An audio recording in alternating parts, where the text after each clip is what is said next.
अस्सलाम वालेकुम जी, मैं हूं मुदस्सिर शरीफ। आज 20 फरवरी 2025 और जुमेरात का दिन है।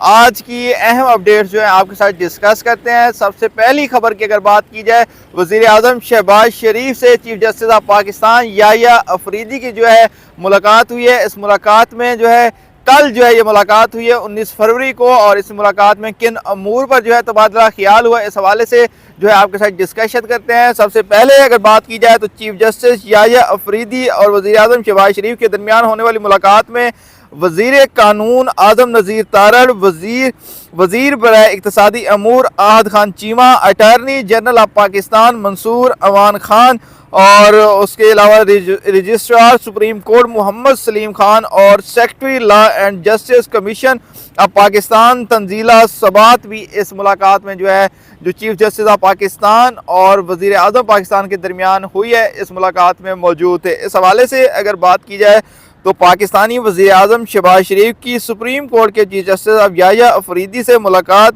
जिसमें मुल्क के मुआशी और सिक्योरिटी चैलेंजेस पर भी गुफ्तगू की गई है। भी का मतलब यह है कि यहाँ पर अदल व इंसाफ पर तो बात हुई है, और उसके साथ साथ मुआशी अमूर जो है पाकिस्तान के मुआशी चैलेंजेस, चूँकि इस वक्त पाकिस्तान को मुआशी चैलेंजेस का सामना है, तो उस हवाले से भी बात हुई है इस मुलाकात में। और पाकिस्तान में ये अलमिया है, किसी भी सूरत में अगर आप क्रिकेट की बात मिसाल के तौर पे ले लें तो उसमें जो है इंटरफेरेंस जो है पाकिस्तानी क्रिकेटर्स की जो होती है दीगर मामलात में बहुत ज़्यादा होती है। हमने देखे जो क्रिकेटर्स होते हैं वो आपको एडवर्टीज़मेंट या दूसरी चीज़ों में बहुत ज़्यादा जो है देखने को मिलते हैं। मिसाल देने का मकसद ये है, तो हमारे यहाँ ये होता है जो अपनी जो है डोमेन को छोड़ के दूसरी डोमेन में जो है लोग जाने की कोशिश करते हैं। यही यहाँ पर भी हुआ है चीफ जस्टिस ऑफ पाकिस्तान और वज़ीर आज़म शहबाज शरीफ की मुलाकात में।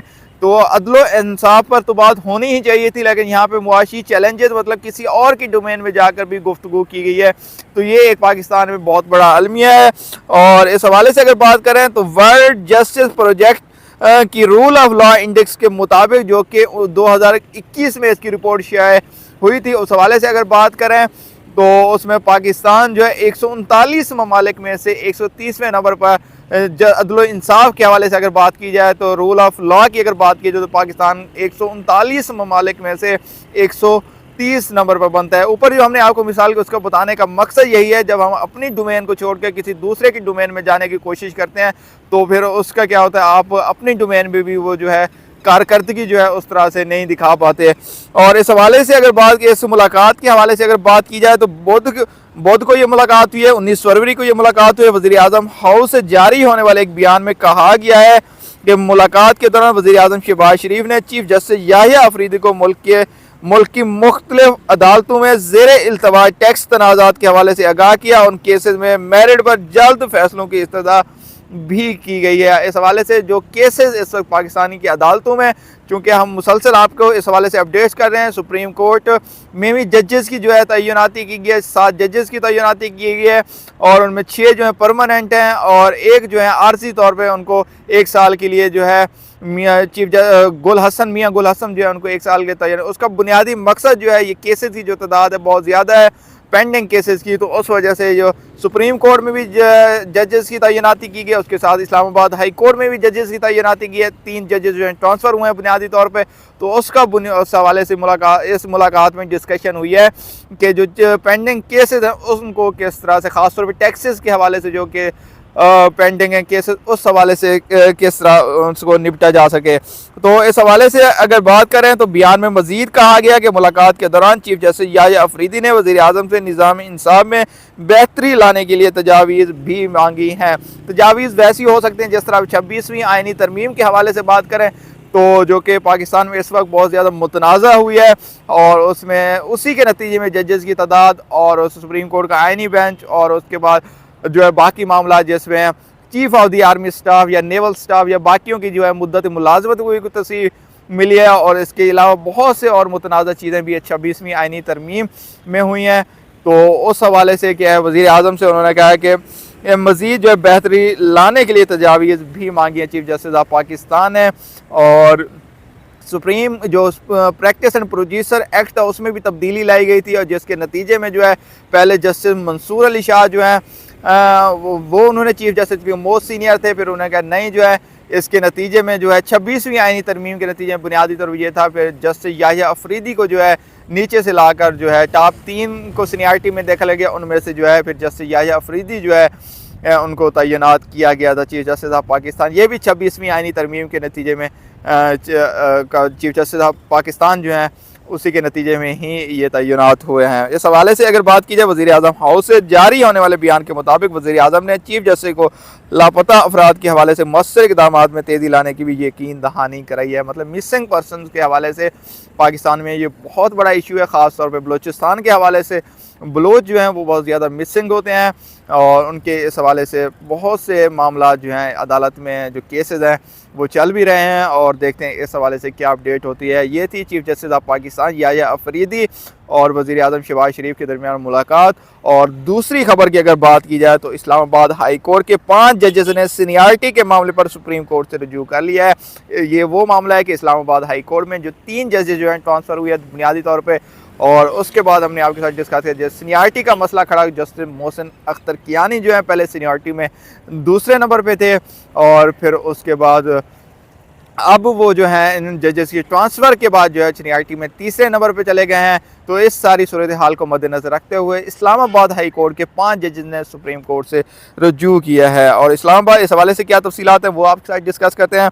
इस्लामाबाद हाई कोर्ट के 5 जजेस ने सीनियरिटी के खिलाफ रिप्रेजेंटेशन के जो है दरख्वास्त दायर कर दी है supreme court of Pakistan. Islamabad high court के जस्टिस मियाँ मोहसिन अख्तर कियानी जो हैं जिनका ये सीनियरिटी का मसला हुआ है बुनियादी तौर पर, वो दूसरे नंबर पर उनकी बनती थी सीनियरिटी, फिर वो तीसरे नंबर पर चले गए। वो इस मतलब रिप्रेजेंटेशन दरख्वास्त जो दायर की गई है सुप्रीम कोर्ट ऑफ पाकिस्तान उसका हिस्सा हैं। और justice Tariq Mahmood Jahangiri, justice Babar Sattar, justice Sardar Ijaz Ishaq Khan और जस्टिस समर रिफत इम्तियाज़ ने जो है सुप्रीम कोर्ट ऑफ पाकिस्तान में दरख्वास्त दायर की गया। और उनके वकला जो हैं उनकी अगर बात की जाए तो मुनीर ए मलिक और बैरिस्टर सलाहुद्दीन जो हैं इस केस में उनकी खिदमात जो हैं इस केस को लेकर सुप्रीम कोर्ट में जाएंगे और बतौर वकला वो फ़राइज़ अंजाम देंगे। और इस हवाले से अगर अब बात की जाए तो 49 सफ़ात पर मुश्तमिल आर्टिकल 184 की शेख 3 के तहत जो मतलब आज खुद नोटिस के हवाले से मामला है उस हवाले के तहत ये जो है दरख्वास्त दायर की गई है। दरख्वास्त में इस्तदा की गई है कि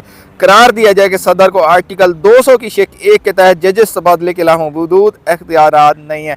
जो जजेस ट्रांसफ़र किए गए हैं बुनियादी तौर पर वो इसी शेख के तहत 200 जो है आर्टिकल 200 की शेख 1 के तहत जो है जजेस ट्रांसफ़र जो है इस्लामाबाद हाई कोर्ट में किए गए। इस हवाले से जजेस का ये कहना था कि सदर आसिफ अली जरदारी जो है उनको लामहदूद अख्तियारात इस हवाले से नहीं है। मुफाद आमा के बगैर जजेस को एक हाई कोर्ट से दूसरे हाई कोर्ट ट्रांसफ़र नहीं किया जा सकता। ये जजेस की जानिब से कहा गया। जस्टिस सरफराज डोगर को बतौर कायम मकाम chief justice Islamabad high court काम से रोका जाए। जस्टिस सरफराज डोगर जो हैं इनकी वजह से बुनियादी तौर पर जस्टिस मोहसिन अख्तर कियानी जो हैं उनकी सीनियरिटी में मसला आया और जिसके बाद ये अब जो है कायम मकाम chief justice Islamabad high court हैं क्योंकि जस्टिस आमिर फ़ारूक जो हैं उनका सुप्रीम कोर्ट में बतौर जज जो है मुंतकिल हो चुके हैं, उनकी तैनाती हो चुकी है। तो इस हवाले से उनका कहना जजेस की दरख्वास्त में ये भी इस्तदा की कि जस्टिस खालिद सोमरू और जस्टिस मोहम्मद आसिफ को भी जुडिशल वर्क से रोका जाए। ये 2 जजेस भी इनकी भी ट्रांसफ़र हुई है इस्लामाबाद हाई कोर्ट में। तो इस्लामाबाद हाई कोर्ट के जजेस ने दरख्वास्त में सदर पाकिस्तान वफाक और जुडिशल कमीशन समेत registrar supreme court Sindh Balochistan और लाहौर हाई कोर्ट के रजिस्ट्रार को भी फरीक बनाया है। इस हवाले से अगर बात की जाए तो याद रहे साबिक chief justice Islamabad high court Aamir Farooq ने 5 जजेस की सीनियरिटी रिप्रेजेंटेशन की दरख्वास्त जो थी उसको पहले मुस्तरद कर दिया था। और उसके बाद जो है अगर बात की जाए तो उन्होंने जस्टिस आमिर फ़ारूक जो हैं उन्होंने इस हवाले से क्या कहा था वो आपके साथ डिस्कस करते हैं। जस्टिस आमिर फ़ारूक ने वजूहात के साथ जजेस की सीनियरिटी बदलने के खिलाफ 5 जजेस की रिप्रेजेंटेशन मुस्तरद करने के तहरीरी फैसले में भारतीय सुप्रीम कोर्ट में जजेस के तबादले का हवाला भी शामिल किया था। और भारत में बुनियादी तौर पर जो जजेस के ट्रांसफ़र के हवाले से मामला उस का हवाला दिया था चीफ जस्टिस आमिर फ़ारूक ने उस वक्त, जबकि फ़ैसले में जजेस की तैनाती तबादले और जजेस के हलफ से मुताल्लिक़ आइन की मुतल्लिक़ा शिकें भी शामिल की गई थी। इस हवाले में फ़ैसले में कहा गया था कि लाहौर हाई कोर्ट से ट्रांसफ़र जस्टिस सरफराज डोगर ने 8 जून 2015 को बतौर जज हाई कोर्ट हलफ उठाया था। लाहौर हाई कोर्ट में उन्होंने बतौर जज हलफ उठाया था। जस्टिस खादिम हुसैन सोमरू ने 14 अप्रैल 2023 को सिंध हाई कोर्ट के जज बने थे, जबकि जस्टिस मोहम्मद आसिफ ने 20 जनवरी 2025 को बलोचिस्तान हाई कोर्ट के चीफ जस्टिस के तौर पर ओहदे का हलफ उठाया था। ये इस वजह से वो बुनियादी तौर पर दे रहे हैं कि चूँकि सरफराज डोगर जो हैं उसका बाद में ये मसला भी आया था कि आया कि दोबारा से ट्रांसफ़र जजेस की जो ट्रांसफ़र हुई है तो वो दोबारा से हलफ लेंगे या पहले जो हलफ उन्होंने लिया है, तो उस हवाले से ये जो हलफ पहले से लिया है उसी को लेकर जो है दोबारा जजेस ने जो है इस हवाले से जो है हलफ नहीं लिया है। तो उस चीज़ को मद्देनज़र रखते हुए जस्टिस सरफराज डोगर जो है वो सीनियरिटी में फिर दूसरे नंबर पर आ गए थे। और इस्लामाबाद हाई कोर्ट के फैसले में कहा गया कि आइन के आर्टिकल 200 के तहत सदर ने जजेस को ट्रांसफ़र किया। सदर ने जजेस को चीफ जस्टिस पाकिस्तान और मुतल्लिका हाई कोर्ट के चीफ जस्टिस की मुशावरत से ट्रांसफ़र किया। तीनों जजेस ने ट्रांसफ़र से कबल अपनी मुतल्लिका हाई कोर्ट में खिदमत सर अंजाम दे रहे। ये फैसला जजेस के तबादले और सीनियरिटी से मुतालिक आइनी दफ़ात और अदालती मिसालों का तफसीली जायज़ा लेने के बाद जो है जारी किया गया था। ये मामला उस वक्त सामने आया जब वजारत कानून इंसाफ ने 1 फरवरी को एक नोटिफिकेशन जारी किया जिसमें 3 मौजूदा जजों जस्टिस सरदार मोहम्मद सरफराज डोगर, जस्टिस खादिम हसन सोमरू और जस्टिस मोहम्मद आसिम खान को उनके मुतल्लिका हाई कोर्ट से इस्लामाबाद हाई कोर्ट जो है तबादला किया गया था। और इस वक्त की इतलात यही है कि इस्लामाबाद हाई कोर्ट के 5 जजेस ने और सीनियरिटी के मामले पर सुप्रीम कोर्ट से जो है रजू कर लिया। अगर तीसरी खबर की बात की जाए तो सुप्रीम कोर्ट के आइनी बेंच में जस्टिस अमीनुद्दीन खान की सरबराही में हम मुसलसल 2 दिन से आपको अपडेट्स कर रहे हैं कि फ़ौजी अदालतों में सिविलियंस के ट्रायल के हवाले से जो है केस की समाअत हो रही है और आज भी उस केस की समाअत हुई है। और उसके बाद जो है आज की सच इतनी कोई अहम अपडेट जो है सामने नहीं आई हैं। और 24 फरवरी तक जो है सुप्रीम कोर्ट के जज आइनी बेंच के जो सरबराह हैं जस्टिस अमीनुद्दीन खान उन्होंने इस जो समाअत को मुलतवी कर दिया है। और देखते हैं कि 24 फरवरी के बाद इस हवाले से क्या मामला जो हैं बनते हैं, आया कि ये फ़ैसला कलअदम करार दिया जाता है या नहीं दिया जाता। तो इस हवाले से हम आपको मुसलसल जो है अपडेट्स करते रहेंगे। और एट द एंड अगर बात की जाए तो क्रिकेट के हवाले से अगर बात करें तो पाकिस्तान में ICC चैम्पियन ट्रॉफी का आगाज़ जो है कल से यानी 19 फरवरी से हो चुका है और पाकिस्तान और न्यूजीलैंड के दरमियान जो है इफ्तिताई मैच कराची स्टेडियम में खेला गया। और उसके बाद अगर बात की जाए तो पाकिस्तान मुतासिर जो है अब शायकीन क्रिकेट को नहीं कर सकी पाकिस्तानी टीम। और जिस तरह हमने देखा था ट्राई नेशन सीरीज़ में पाकिस्तान की जानिब से इतना कोई ऐसा मुतासिर कौन कारकर्दगी नहीं दिखाई गई थी। पहला मैच में हम ट्राई नेशन सीरीज़ में अगर बात करें तो पाकिस्तान न्यूजीलैंड से आ रहा था। फिर उसके बाद जो है वहाँ भी पाकिस्तान की बैटिंग लाइन और ख़ास तौर पे बॉलिंग लाइन बुरी तरह से फ्लॉप हुई थी। और उसके साथ फिर हम फाइनल भी जो है ट्राई नेशन सीरीज़ का हम न्यूजीलैंड से हारा जिसमें बैटिंग लाइन भी हमारी बुरी तरह नाकाम हुई और उसके साथ साथ बॉलिंग तो नाकाम हो ही रही है मुसलसल पिछले 4 से 5 मैचेस में। और अब जो है ये चैम्पियन ट्रॉफी का जो पहला मैच जो है पाकिस्तान और न्यूजीलैंड के दरमियान दोबारा से खेला गया। अब मुसलसल 3 मैचेस में न्यूजीलैंड ने पाकिस्तान को शिकस्त दी है और यहाँ से पाकिस्तान के लिए ये मैच जीतना बहुत ज़रूरी था क्योंकि दूसरा मैच इंडिया से है पाकिस्तान का। क्योंकि अगर पाकिस्तान को अगले स्टेज में ग्रुप सेमीफाइनल में पहुँचा तो यहाँ से 2 मैचेस जीतना बहुत ज़रूरी हैं। तो यहाँ से अब ये अगर इंडिया से पाकिस्तान जो है मैच नहीं जीतता तो ये मामला जो है अगर मगर की सिचुएशन में चला जाएगा। तो अभी से ये सिचुएशन जो लग रही है कि क्योंकि पाकिस्तान का जो है अगर बैकग्राउंड की बात कीजिए इस हवाले से जो चैम्पियन ओवरऑल ICC टूर्नामेंट्स की बात है पाकिस्तान का इतना जो है ट्रैक रिकॉर्ड इंडिया के खिलाफ कुछ खास अच्छा नहीं है। तो देखते हैं कि अगर इंडिया से मैच पाकिस्तान हार जाता है तो ये पाकिस्तान के लिए बहुत बुरा साबित होगा क्योंकि 29 साल बाद कोई भी ICC के जो है टूर्नामेंट पाकिस्तान में होने जा रहा था। ये पाकिस्तान के लिए शायकीन क्रिकेट के लिए बहुत बड़ी बात थी जो कि पाकिस्तानी टीम जो है इंक्लूडिंग बैटिंग लाइंस अगर बात की जाए या बॉलिंग लाइंस की अगर बात की जाए तो शायकीन क्रिकेट को उस तरह से मुतासर नहीं कर पा रही थी। और ख़ास तौर पे अगर बात की जाए तो कल रात से जो है सोशल मीडिया पे बाबर आजम के हवाले से बहुत ज़्यादा तनकीद की जा रही है क्योंकि उन्होंने 64 रन गालबन बनाया और 90 बॉलों पे बनाया। तो उस हवाले से उनके स्ट्राइक रेट के हवाले से बहुत ज़्यादा बात की। अगर बाबर आजम पे बात हो सकती है तो बाकियों पे क्यों बात नहीं हो सकती। रिजवान पे क्यों नहीं बात सकती, 14 बॉल्स पे 2 रन बनाया। उसके साथ सौ शकील पे क्यों बात नहीं हो सकती और जिसके बाद फ़खर जमान पे क्यों बात नहीं, उन्होंने 21 रन बनाए 41 बॉल में, अगरचे वो अनफेयर थे वो 2 डाउन पे आए। तो वहाँ से जो है प्रेशर बिल्ट हुआ और इनिंग्स को क्योंकि आगे लेके चलना तो बाबर आजम का वो एक जवाब बनता है कि वो इनिंग्स को चूँकि आगे लेके, चूँकि जब तक वो क्रीज में मौजूद थे तो तब तक 5 खिलाड़ी जो हैं पाकिस्तानी टीम के वो पवेलियन लौट चुके थे और किसी भी इस आगा सलमान के बाद किसी भी प्लेयर ने उनका कोई खातिर खा जो है पार्टनरशिप जो है बिल्ड नहीं हो सकी है।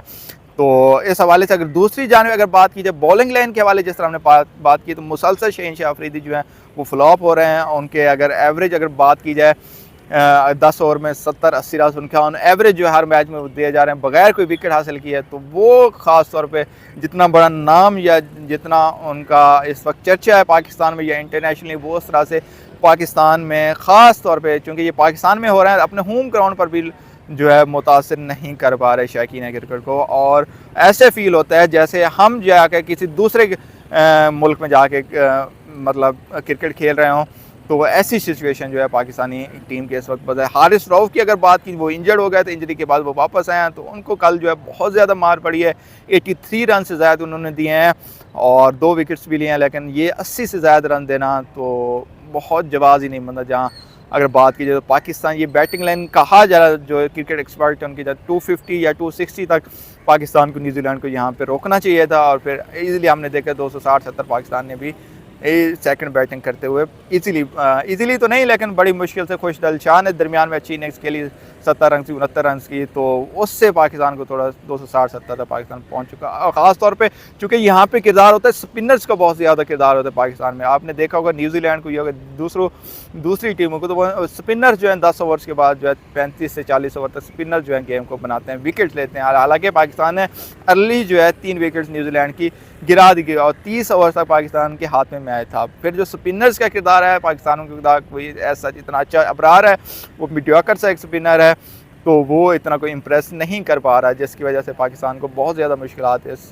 बॉलिंग के शोबे में हो रहे हैं। पाकिस्तान ने 321 से ज़्यादा रन जो है खा ली और बाद में पाकिस्तान चेज़ नहीं कर सका। आज की अगर बात की जाए तो दूसरा ICC चैम्पियन ट्रॉफी का दूसरा मैच 20 फरवरी है, चूँकि आज दुबई में मैच खेला जा रहा है, चूँकि ये ICC champion trophy hybrid model के तहत खेली जा रही है और इंडिया और बांग्लादेश के दरमियान जो है दूसरा मैच खेला जा रहा है। और इस वक्त जब मैं वीडियो रिकॉर्ड कर रहा हूँ तो बांग्लादेश टीम जो है 180 पे 5 तकरीबन 40 ओवर हो चुके हैं, तो वो भी बज़ाहिर लगता है तो ऐसा मैच ये इंडिया आसानी से हो सकता है कि जीत जाए। हो सकता है कि जो बांग्लादेशी के स्पिनर्स हैं, क्योंकि दुबई में स्पिन पिच होती है, तो उस वजह से हो सकता है कि बांग्लादेश में ये मैच फंसा ले। अगर बांग्लादेश मैच जीत जाता है तो हो सकता है पाकिस्तान की होप्स थोड़ी बहुत वापस आएंगी, और अगर बांग्लादेश हार जाता है तो यहाँ लगता है कि पाकिस्तान को इंडिया वाला मैच जीतना होगा, फिर उसके बाद बांग्लादेश वाला मैच भी जीतना होगा। तो ये इस वक्त जो है सूरत हाल है। देखते हैं क्या सूरत है पाकिस्तान के लिए। इस वक्त यही लग रहा है कि अगर मगर, क्योंकि हर टूर्नामेंट में हम यही देखते हैं अगर मगर की सिचुएशन होता है, अगर इसने इसको हरा दिया, इसने इसको हरा दिया, उसने उसको हरा दिया, तो हम जो है आगे पहुंच पाएंगे। तो ये थी क्रिकेट के हवाले से, चैम्पियन ट्रॉफी के हवाले से अपडेट्स, और हम वक्तन फ़वक्तन जो है जैसे डेली बेसिस से हम व्लॉग्स कर रहे हैं, तो उसमें साथ में आपको चैम्पियन ट्रॉफी के हवाले से भी अपडेट्स देते रहेंगे। ये थी आज की तफसीलात। मज़ीद तफसीलात के लिए हमारे चैनल को सब्सक्राइब कीजिए। इजाज़त दीजिए, अल्लाह हाफ़िज़।